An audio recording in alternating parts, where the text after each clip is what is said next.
nakausap ko na rin si Madam Joyce na isama ako sa Rotary. Maraming mga program ako. Mm. So, pero nag-aral ka din ba ng bahasa, ng language ng, tama no, bahasa English? Sa ngayon wala pa po pero kailangan po pag-aralan. Miski mga basic man lang. Yes. Oo. Pero, after mong manalo, di ba, kasi halos isang taon na yata. November. Ano yung pinagkaabalahan mo? Maliban sa pag-fitness instructor. Pagbibikini. Oo.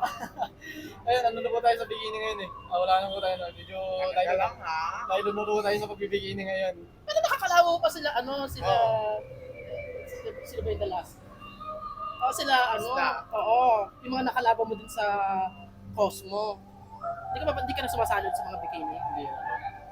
Pero syempre, as a fitness coach, hindi natin maiwasan na may mga Becky na mga kliyente, customer. Actually, sa lahat naman po yata ganun eh. Oo, pero wala naman po yata ang hindi nakakaranas ng mga ganun.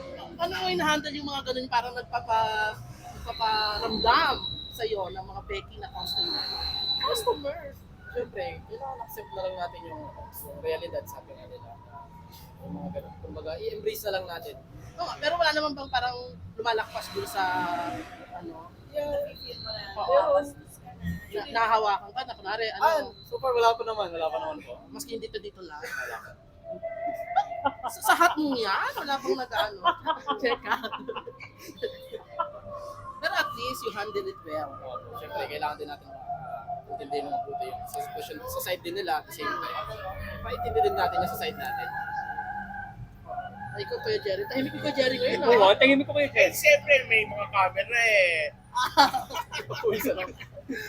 So, kumusta yung paano ka nabago na nananalo ka sa Cosmo, paano nakatulong sa'yo, kumbaga para sa finances sa family. Ayun. Mula noon hanggang ngayon.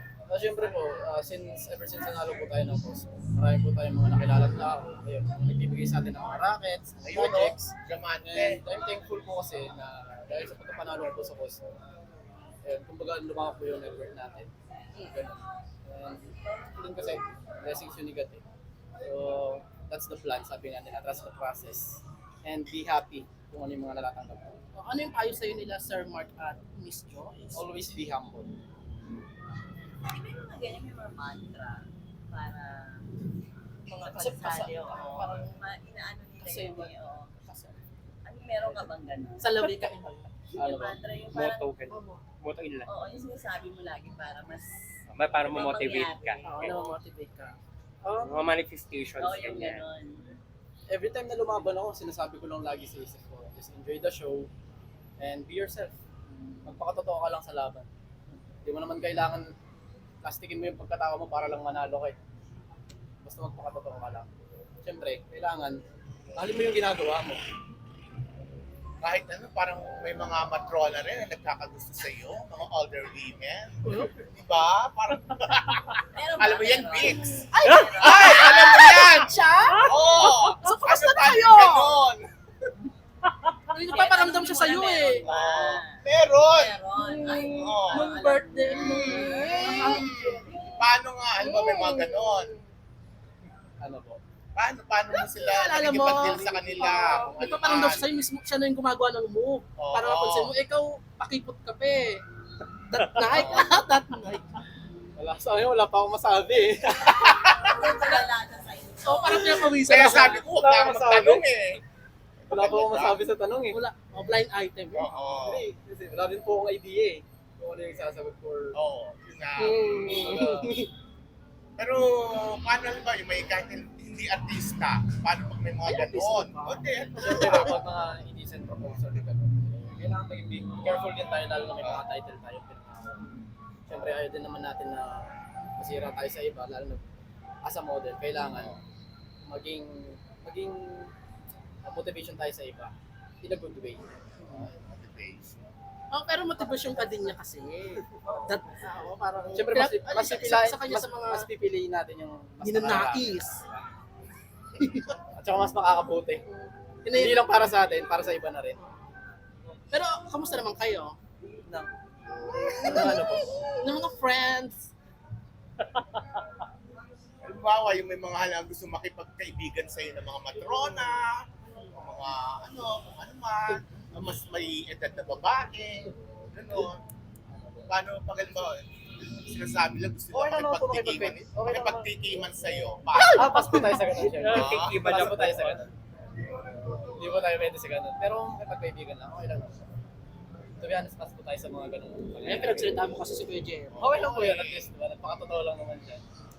So, Legit, paano yan? napakatawa si Coach Meron Ed. ba love life ngayon? Kaya ganyan, umiiwas ka mga ganyan tukso-tukso. Hindi naman po porket may love life tayo or wala. So, meron. Hindi na natin kailangan umiwas sa ganun. Siyempre, sa any situation naman, kailangan natin umiwas sa mga bagay. Siyempre, kung alam naman natin na nakaka-apekto sa karir natin o sa pagkatao natin. Diba?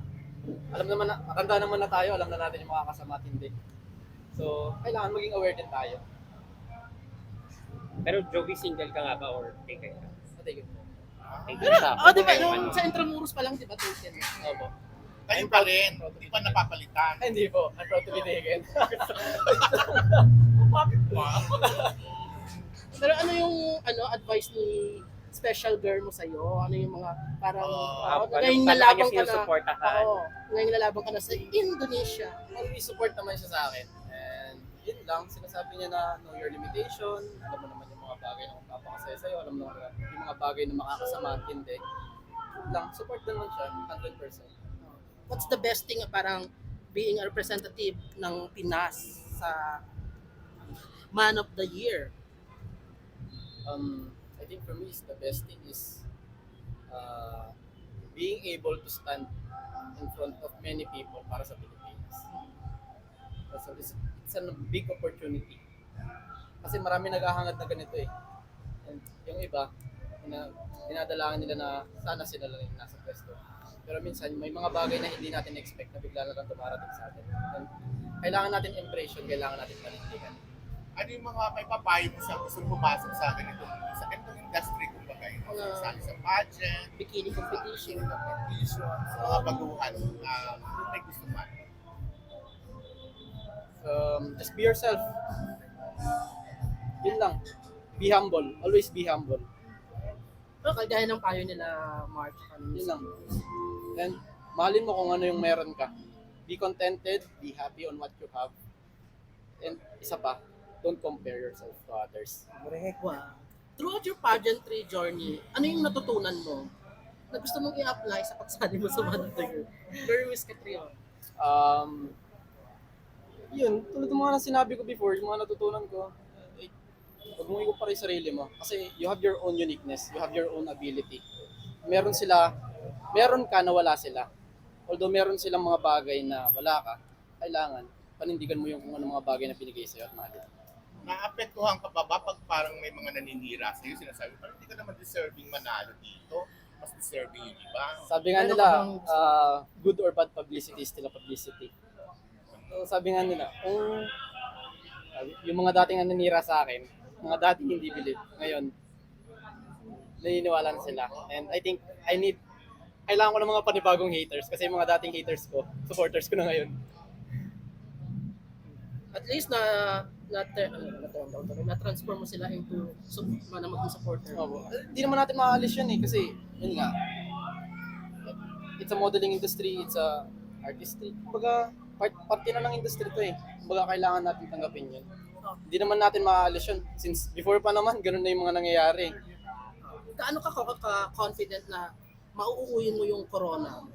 May corona ba? Oo. May corona na siya eh. More than 100%. Wow, more than Siyempre kailangan natin maging proud. November 11. At ang alis mo ay sa November. Kailan ng seryo? may send off